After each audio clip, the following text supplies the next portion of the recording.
Alright, what's up DS106?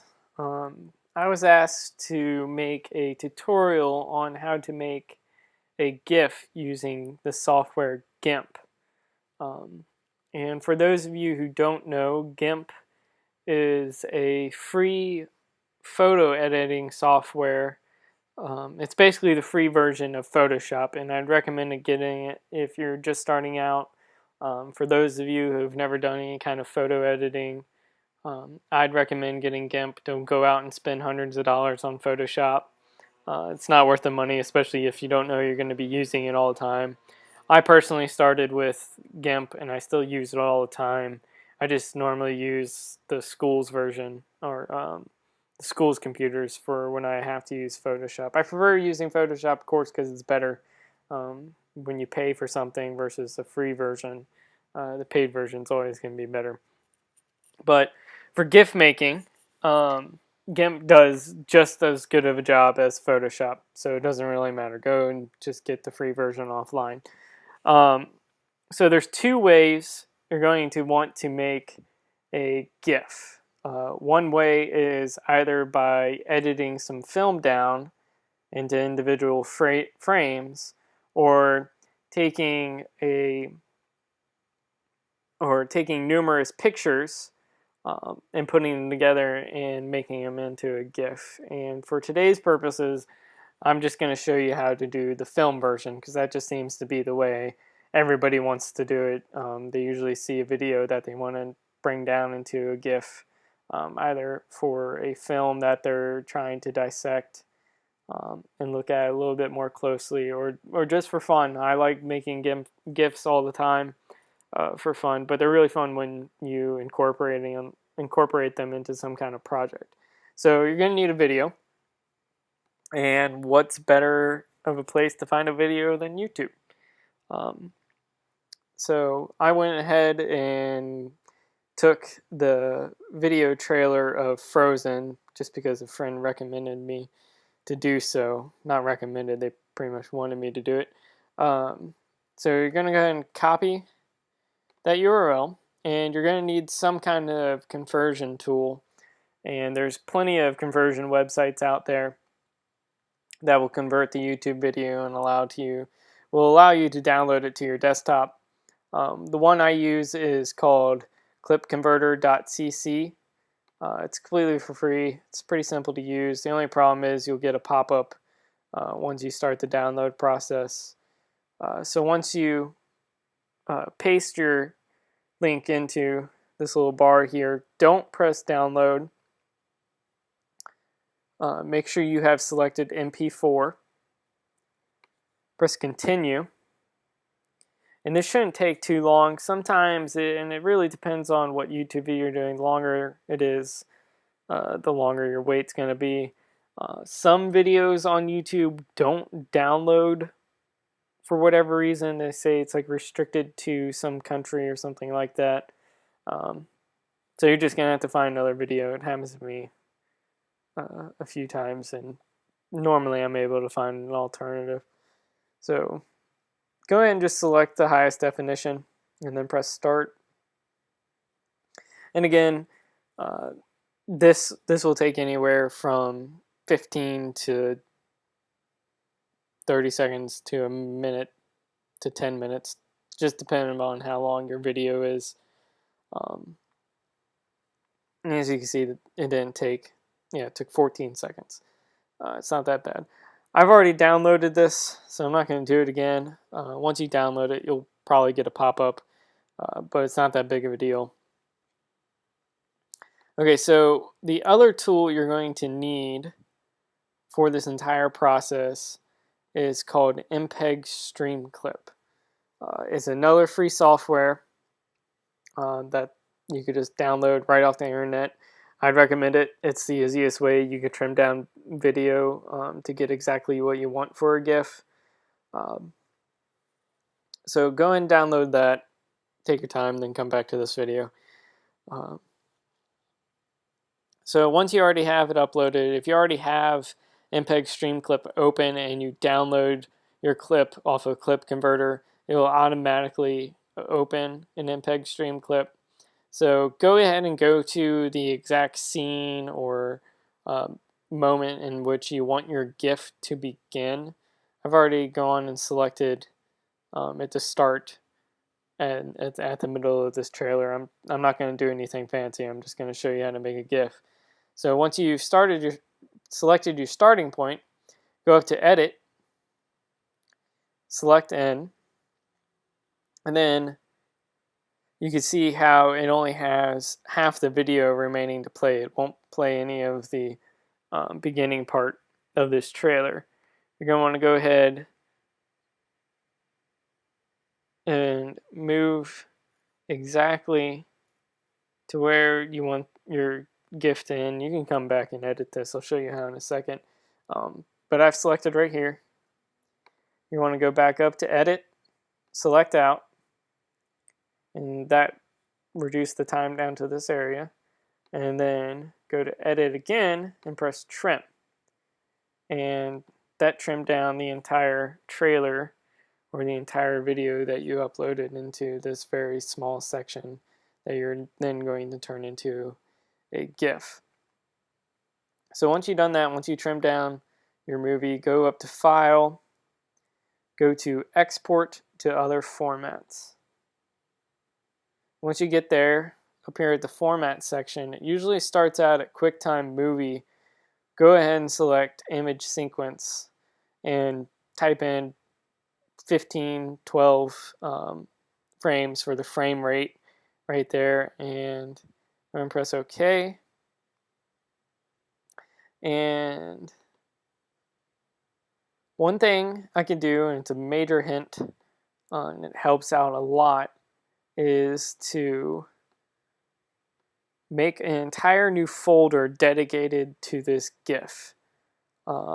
Because what you did there when you trimmed down your video is when you put it into the image sequencer, it took that entire clip and brought it down into individual images.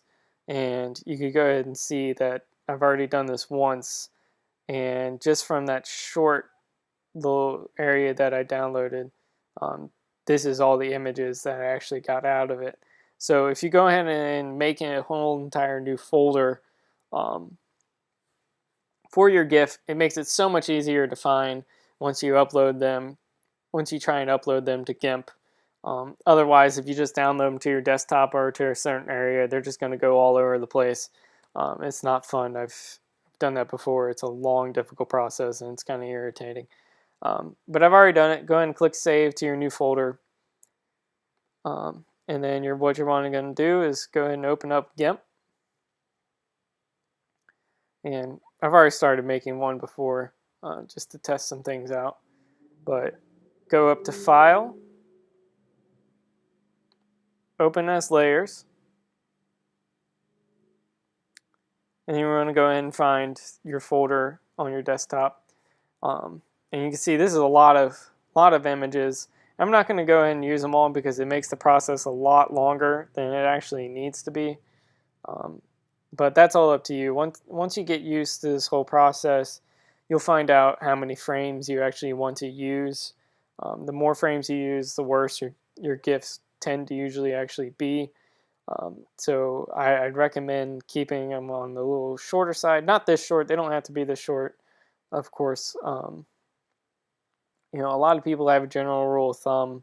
I think it's under like 40 or 60 or something like that. I don't follow rules of thumbs or anything like that for when I'm making GIFs.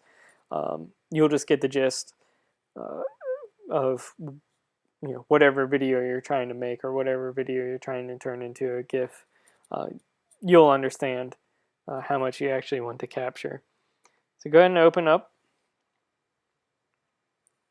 all those pictures. Sometimes this takes, again, a long time depending on how long you want this to be. I just made the mistake of opening this up in the video file that I already have open in GIMP, but not a big deal. Just take a little bit longer to optimize.